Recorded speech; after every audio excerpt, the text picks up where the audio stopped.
The Detroit Lions are entering one of the most fascinating off-seasons in recent franchise history, and it's not because they're making flashy, headline-grabbing signings. Instead, the story unfolding in Detroit right now is about calculated roster construction, financial flexibility, and a quiet but meaningful shift in the identity of the locker room. This is the kind of off-season that doesn't always dominate national headlines, but when you look closely, it reveals exactly how a front office believes a championship window should be managed. The first move that set the tone came with the signing of center Cade Mays, a player who may not have the star power of some other free agents, but might represent one of the most important pieces of the Lions' offensive structure moving forward. Detroit brought Mays in on a 3-year deal worth roughly $25 million, and immediately analysts around the league began pointing out why this move makes so much sense for the way this team plays football. The Lions under Dan Campbell have built their identity around physicality. It shows up in the run game. It shows up in the offensive line mentality, and it shows up in the culture of the locker room. Cade Mays fits that identity almost perfectly. His playing style is aggressive, his demeanor is physical, and his approach to blocking aligns with the gritty trench warfare that Detroit loves to embrace. In many ways, this move is less about replacing a position and more about preserving the identity that made this offense one of the most difficult units in the league to defend. The importance of the center position in Detroit's system cannot be overstated. For years, Frank Ragnow was the stabilizing force in the middle of that line, and when he stepped away ahead of the 2025 season, the Lions suddenly found themselves scrambling for answers. They experimented with different options, including shifting rookie Tate Ratledge to the position, but it quickly became clear that asking a young guard to learn the complexities of playing center at the NFL level was a massive challenge.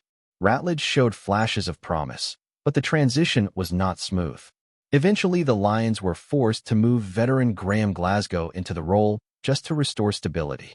Even then, it felt like a temporary solution rather than a long-term plan. That's why bringing in Cade Mays represents more than just adding a player. It's about restoring order to the offensive line structure. For Ratledge in particular, this move could be career-defining. With Mays now expected to anchor the center position, Ratledge can return to the role that allowed him to develop naturally, right guard. And that matters more than people might realize. Offensive linemen often thrive when they're able to focus on mastering a single position rather than juggling responsibilities across the line. Ratledge showed steady improvement once he returned to guard last season, and there are already whispers that he could develop into a Pro Bowl caliber player if that trajectory continues. This is one of those subtle roster decisions that often determines whether an offensive line becomes elite or merely serviceable. Detroit is betting that stability in the middle of the line will unlock the full potential of the players surrounding that position. But while the Mays signing reinforces the offensive identity, the Lions' next move addressed something equally critical: financial flexibility. Detroit restructured the contract of quarterback Jared Goff, a move that created more than $32 million in salary cap space. On the surface, restructuring a contract may sound like routine front office bookkeeping, but in reality, it's a powerful signal about how the organization views its immediate future. The restructure worked by converting $40 million of Goff's guaranteed salary into a signing bonus, spreading the cap hit across the remaining years of his contract. That allowed the Lions to dramatically reduce their current cap burden without changing the actual money Goff receives. For the quarterback, nothing changes. For the team, however, the impact is enormous. Suddenly, Detroit has the financial breathing room to stay aggressive throughout free agency. They can pursue additional talent, absorb new contracts, and continue reinforcing the roster without sacrificing long-term stability. What's especially interesting is that the Lions chose not to maximize the restructure. They could have pushed even more money into future seasons, but they intentionally left some flexibility unused. That decision suggests a front office that is balancing short-term competitiveness with long-term sustainability. In other words, Detroit isn't just trying to win right now. They're trying to keep this championship window open for years. And if you look around the league, that approach separates sustainable contenders from teams that burn brightly for a single season before collapsing under the weight of financial mismanagement. Another fascinating storyline emerging from this offseason revolves around the Lions' running back room. The departure of David Montgomery earlier this offseason left a significant void in Detroit's offensive structure. Montgomery wasn't just a productive runner. He represented the power element of the backfield. He was the bruiser, the short yardage hammer, the player who could grind defenses down over 4 quarters. That role now appears to belong to Isaiah Pacheco. Detroit signed the former Kansas City Chiefs running back to a 1-year prove-it deal worth just $1.81 million. And from a value standpoint, this might be one of the most intriguing moves of the entire offseason.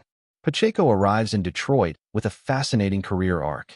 When he first burst onto the scene in Kansas City, he played with a relentless, high-energy style that quickly made him a fan favorite. His motor never stopped running. Every carry looked like it might be his last opportunity to prove himself. That attitude helped him become a key contributor to a Super Bowl championship run, and at his peak he combined explosive speed with punishing physicality. He even clocked a 4.37 40-yard dash coming out of the combine, showcasing the kind of burst that can turn an ordinary run into a game-changing play. But injuries slowed that momentum. A broken fibula in 2024 disrupted his development, and the following season he dealt with an MCL sprain that further complicated his ability to regain form. By 2025, his role in Kansas City had diminished significantly, and the Chiefs ultimately moved in a different direction. Now Detroit offers something unique: opportunity. For the Lions, Pacheco doesn't need to be the centerpiece of the offense. That role belongs to Jahmyr Gibbs, whose explosive speed and versatility have already established him as one of the most dangerous playmakers in the league. Instead, Pacheco's job is to complement Gibbs, absorbing the physical workload that comes with inside runs and short yardage situations. If Pacheco returns to even 80% of his peak form, this pairing could be extremely difficult for defenses to handle. Gibbs threatens the edges with lightning speed, while Pacheco brings violent downhill running that forces defenders to make difficult tackles in the trenches. And there's another important factor here that often goes overlooked: durability management. Running backs rarely survive full seasons without wear and tear. By splitting the workload more effectively, the Lions increase the chances that Gibbs remains fresh when the games matter most. That means late-season matchups, playoff battles, and potentially deep postseason runs. Right in the middle of this evolving roster story, it's clear that Detroit is carefully shaping a roster built for sustained success. If you're enjoying this deep dive into how the Lions are building their roster for another championship push, make sure you subscribe to the channel and turn on notifications so you never miss our next breakdown. This offseason is far from over, and the moves Detroit makes in the coming weeks could define the entire 2026 season. While the offense seems to be stabilizing, the defensive side of the ball is entering a period of uncertainty. Several departures have created significant holes that the Lions will need to address quickly. One of the more surprising moves was the release of defensive end Josh Paschal, a former second-round pick whose time in Detroit was unfortunately defined by injuries. Paschal flashed potential early in his career, but availability became a constant challenge. He missed multiple games in each of his first 2 seasons and ultimately lost the entire 2025 campaign after undergoing back surgery. In the NFL, potential can only carry a player so far if he cannot stay on the field. Detroit's decision to move on reflects the brutal reality of roster management in a league where reliability often matters as much as raw talent. Paschal's departure leaves the Lions' edge group thinner than expected. Right now, Aiden Hutchinson stands as the undisputed centerpiece of the defensive line. Behind him, the depth chart becomes much less certain. Players like Tyler Lacey and Ahmed Hassanein remain under contract, but the overall unit clearly needs reinforcements. The situation became even more complicated when rotational edge defender Tyrus Wheat signed a 1-year deal with the Dallas Cowboys. Wheat wasn't a high-profile player, but he quietly provided valuable depth during the 2025 season. In limited snaps, he produced solid results, including a strong performance against Tampa Bay, where he recorded 1.5 sacks in just 9 defensive snaps. Losing that type of rotational contributor may not dominate headlines, but it adds pressure on the front office to replenish the defensive line through free agency or the upcoming draft. And then there's the broader cultural shift happening inside the Lions locker room. Over the past several seasons, Detroit built a powerful leadership structure anchored by experienced veterans. Players like Taylor Decker, Graham Glasgow, Alex Anzalone, and Khalif Raymond helped establish the tone that transformed the Lions from a rebuilding franchise into a legitimate contender. Now, many of those veterans are gone. Some were released for financial reasons. Others departed through free agency. But the collective effect is unmistakable. The Lions are entering a new phase where leadership responsibilities will shift toward the younger core of the roster. That means players like Aiden Hutchinson, Amon-Ra St. Brown, Kirby Joseph, and Penei Sewell must now become the emotional and strategic pillars of the team. In some ways, this transition represents the ultimate test of Brad Holmes and Dan Campbell's roster-building philosophy. For 5 years, they have drafted and developed talent with the expectation that those players would eventually take ownership of the locker room culture. Now that moment has arrived. And if this young core embraces those responsibilities, the Lions could emerge from this transition stronger than ever. Because ultimately, what we're witnessing is not a team desperately patching holes. It's a franchise carefully evolving. The front office is maintaining financial flexibility, reinforcing the offensive identity, experimenting with value signings, and preparing the next generation of leaders to carry the organization forward. The results of this strategy may not fully reveal themselves until the season begins, but the blueprint is becoming increasingly clear. Detroit isn't chasing a quick fix. They're building something designed to last.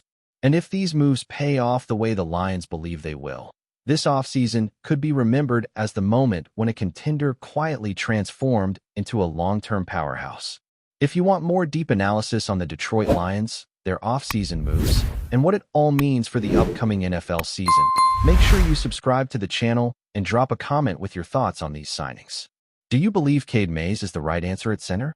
Can Isaiah Pacheco bounce back and become the perfect partner for Jahmyr Gibbs?